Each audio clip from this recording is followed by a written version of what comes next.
नमस्ते दोस्तों, मैं रमाशंकर नगरिया इस वक्त सेवड़ा से मैं आपके बीच में एक बड़ी परियोजना की जानकारी लेकर आया हूं। वह वो परियोजना है जिससे एक बार नहीं 2 बार हमसे वोट लिए गए हैं। परियोजना है मां रतनगढ़ बहुउद्देशीय परियोजना। परियोजना के ढेर सारे उद्देश्य होने के कारण सरकार ने इसका नाम रखा बहुउद्देशीय परियोजना। परियोजना के जरिए 78,484 हेक्टेयर कृषि भूमि को सिंचित करने का वायदा 5 अक्टूबर 2018 को जिस वक्त भूमि पूजन हुआ, सरकार ने हमसे किया। उस भूमि पूजन कार्यक्रम में न सिर्फ ग्वालियर, ग्रामीण, डबरा, महगांव, सेवड़ा इन 5 विधानसभाओं के विधायक थे, साथ ही उस वक्त के मंत्री नरोत्तम मिश्रा जी और उस वक्त के मुख्यमंत्री शिवराज सिंह चौहान लाइव संबोधन के माध्यम से मौजूद थे। एक ऐसी परियोजना जो 6 वर्ष पहले जिसके जरिए हमें ढेर सारे सपने दिखाए गए, हमसे कहा गया कि गोहद विधानसभा के 90 गांव, महगांव विधानसभा के 65 गांव, डबरा विधानसभा के 35 गांव, ग्वालियर ग्रामीण के 24 गांव और सेवड़ा विधानसभा के 18 गांव के दिन बदल जाएंगे।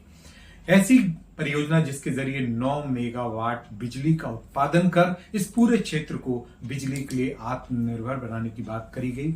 बताया गया कि कैसे सेवड़ा में पर्यटन और रोजगार की संभावनाओं का विकास होगा। 35 मिलियन घन मीटर पानी, पेयजल की सुविधा जिस परियोजना से हमें मिलनी थी, उस परियोजना की हकीकत अब मैं आपके बीच में रखूंगा। 5 अक्टूबर 2018 को जब परियोजना का भूमि पूजन किया गया, उस वक्त सारे ही मंत्री विधायकों के साथ वो ठेकेदार भी थे जिनको ये काम दिया गया था। लेकिन सरकार ने उस वक्त वो एनओसी क्लियर नहीं की थी जिसके जरिए डैम का निर्माण होना था। जैसा कि मैं आपको बता रहा हूं, 1248 हेक्टेयर जमीन जहां पर ये डैम बनना है वहां जानी थी, वह पूरी जमीन फॉरेस्ट की थी। कानून ये कहता है कि फॉरेस्ट की जितनी जमीन आप लेंगे उतनी जमीन देनी पड़ेगी। इस जमीन को देने के लिए 5-6 साल पहले एक सफरनामा प्रारंभ हुआ। पहले भिंड की जमीन देखी गई, फिर फॉरेस्ट ने कहा वो उबड़ खाबड़ है, फिर शिवपुरी की जमीन देखी गई, कलेक्टर ने कहा हम नहीं देंगे, फिर भिंड की जमीन देखी गई। इस पूरी परियोजना को 5 साल इस काम को लग गए। अक्टूबर में फिर से एक बार 2023 में जब फिर से चुनाव थे, सरकार फिर एक्टिव हुई। अब सरकार ने कहा कि हमने सारे क्लियरेंस करा दिए, जमीन का एनओसी हो गया। लेकिन दुख की बात यह है, जमीन का एनओसी आज तक नहीं हुआ।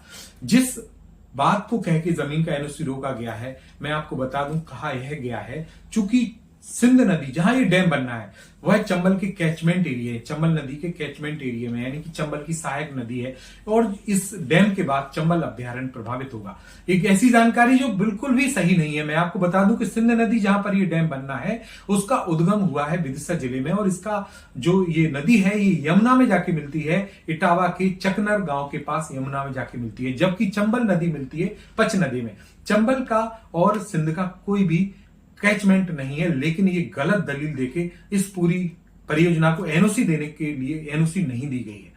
अब ये कहा गया है कि मध्य प्रदेश के साथ उत्तर प्रदेश और राजस्थान सरकार के हाई लेवल कमेटी बनेगी और उसके बाद ही इसका क्लियरेंस होगा। मैं आपसे निवेदन करता हूं उन नेताओं से बात जरूर करें, इसमें कोई राजनीति नहीं रखें। चूंकि इस परियोजना के जरिए हमसे कहा गया कि दिन बदलेंगे, और वास्तव में अगर ये परियोजना बनकर तैयार होती तो इस पूरे क्षेत्र के दिन बदल जाते, खुशहाली आ जाती, रोजगार मिल जाता।